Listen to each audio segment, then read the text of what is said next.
Whirlpool semi automatic washing machine customer இதில் என்ன fault சொல்லியிருக்கிறாங்க அப்படின்னா, வாட்ச் வந்து சரியாக வேலை செய்யணும்னு சொல்லியிருக்கிறாங்க. வாட்ச் ஏன் ஒர்க் ஆகலைன்றதுக்கு என்ன ரீசன் அப்படின்னா, இதில் கீர் பாக்ஸ்லேருந்து சவுண்டு கேட்குது. வாங்க ட்ரை பண்ணி பார்ப்போம்.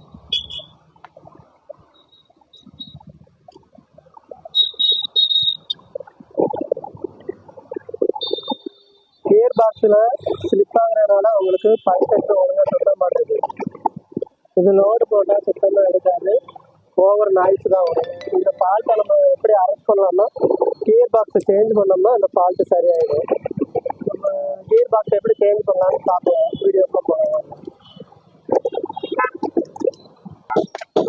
நம்ம ஃபஸ்ட்டு பல்செட்டை கலாட்டலாம்.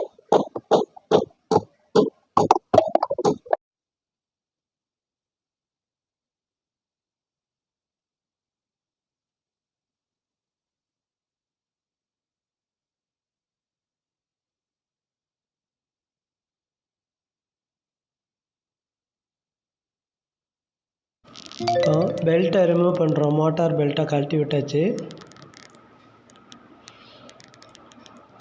கேபின் பாடியில் உள்ள ஆல் ஸ்க்ரூவையும் நம்ம இப்போ ரிமூவ் பண்ணுறோம்.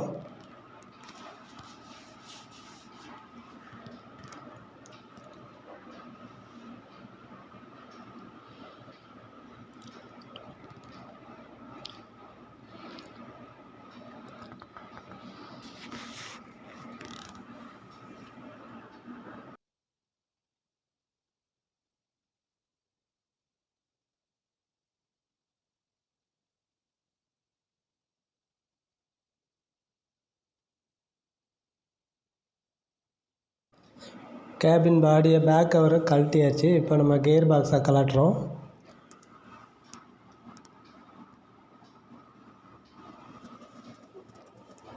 பேக் சைடு கியர் பாக்ஸில் எல்லா ஸ்க்ரூவையும் கலட்டினதுக்கப்புறம் டாப் சைடு பல்செட்டரை பிடிச்சி இழுத்தாலே நமக்கு கியர் பாக்ஸு தனியாக வந்துடும்.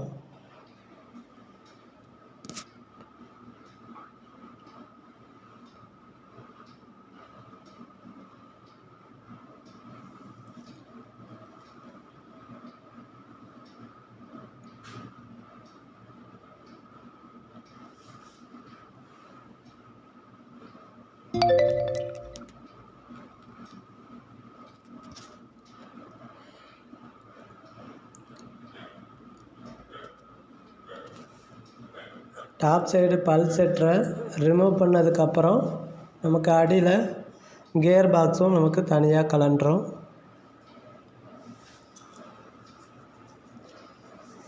பல்செட்டரை வெளியே எடுத்தாச்சு.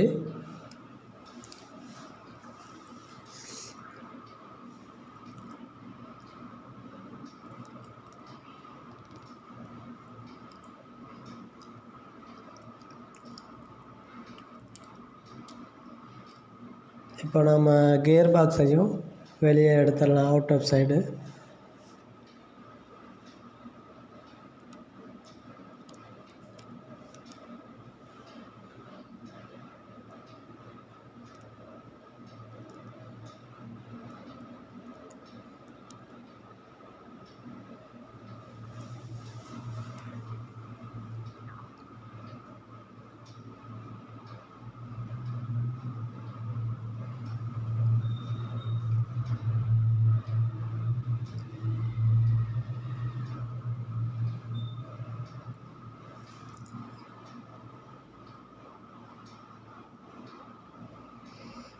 கியர் பாக்ஸை நம்ம இப்போ வெளியில் ரிமூவ் பண்ணுறோம்.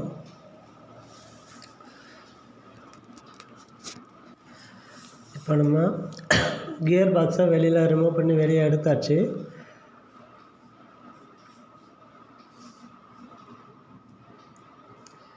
இந்த ஓல்டு கியர் பாக்ஸு ரொம்பவே ஜாம் ஆகிட்டே இருக்குது, மேனுவலாகவே ஆப்ரேட் பண்ண முடியல. ஸோ நம்ம இதை இப்போ சேஞ்ச் பண்ண போகிறோம்.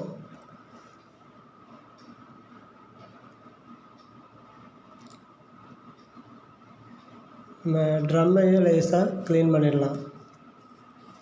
ட்ரம் கொஞ்சம் அழுக்காக தான் இருக்குது, அதையும் க்ளீன் பண்ணிடலாம்.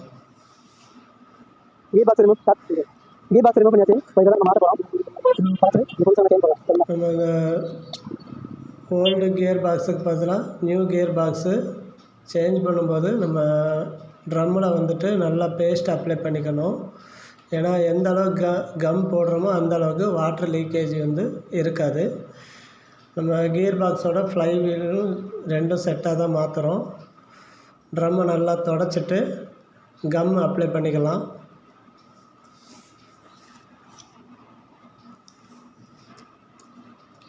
கியர் பாக்ஸ் சிஸ்டம்லேயும் நம்ம கம்மு கொஞ்சம் அப்ளை பண்ணிக்கலாம்.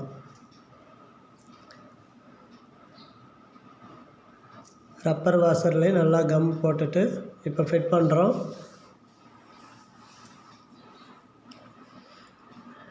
கியர் பாக்ஸில் உள்ள ஆல் ஸ்க்ரூவையும் ஃபிட் பண்ணிடணும்.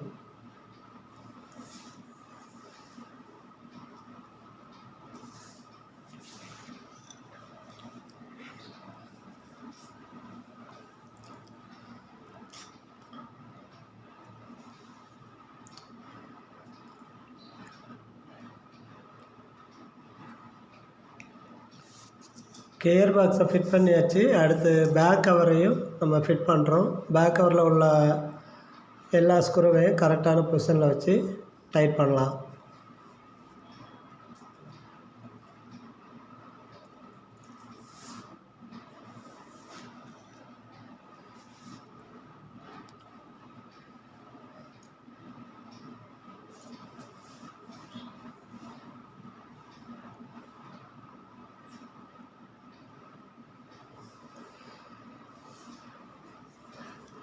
நம்ம கேபின் பாடியிலேருந்து ரிமூவ் பண்ண எல்லா ஸ்க்ரூவையுமே கரெக்டான பொசிஷனில் கரெக்டாக ஃபிட் பண்ணிடலாம்.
கேபின் பாடியில் உள்ள ஆல் ஸ்க்ரூவே ஃபிட் பண்ணியாச்சு. இப்போ நம்ம கியர் பாக்ஸில் பெல்ட்டை ஃபிட் பண்ணுறோம். Motor to gear box belt tight check பண்ணியாச்சு. அடுத்து நம்ம ட்ரெயின் ஹோஸ் எல்லாம் கரெக்டாக ஃபிட் பண்ணிடுவோம்.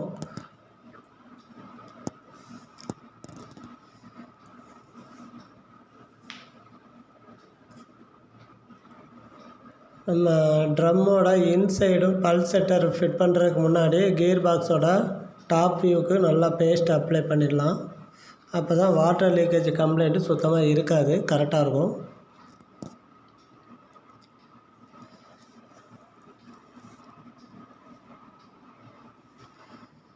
கம் நல்லா ஃபிட்டாக போட்டாச்சு.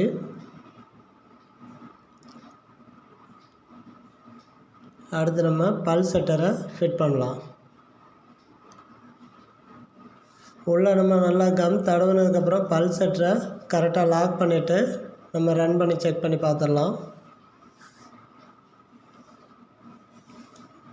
பல்செட்ரு ஃபிட் ஆகிடுச்சு. அடுத்து ஸ்க்ரூ போட்டுடலாம்.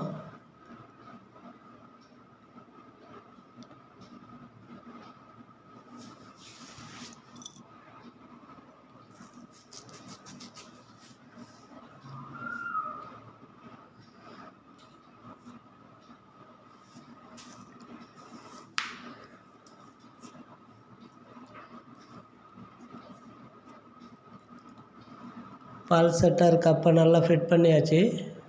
நல்லா ஃபுல் டைட்டு வச்சிடலாம்.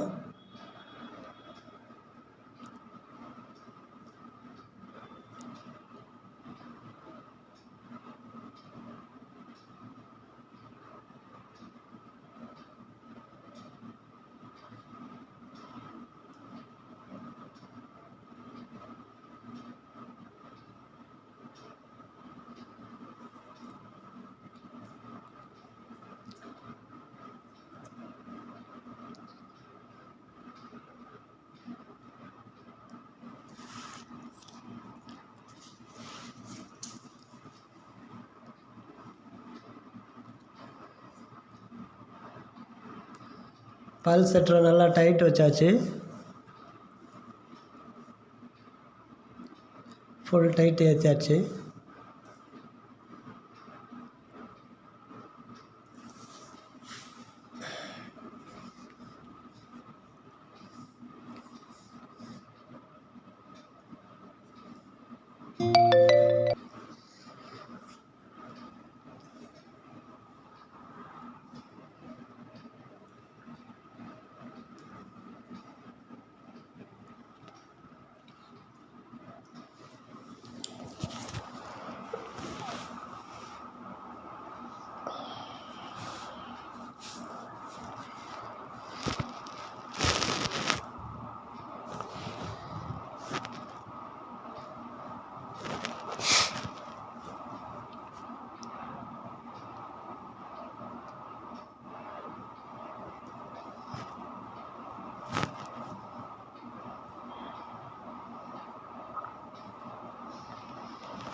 ஓகே, இப்போ நம்ம இந்த செமி ஆட்டோமேட்டிக் வாஷிங் மிஷினில் கியர் பாக்ஸ் சேஞ்ச் பண்ணி பல்செட்ரு மாட்டியாச்சு.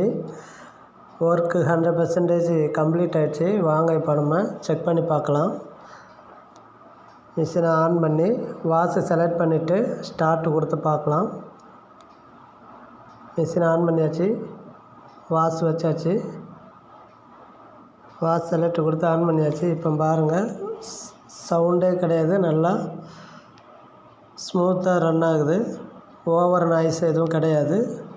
நல்ல ஃப்ரீக்வன்சியாக வாஷ் ஒர்க் ஆகுது.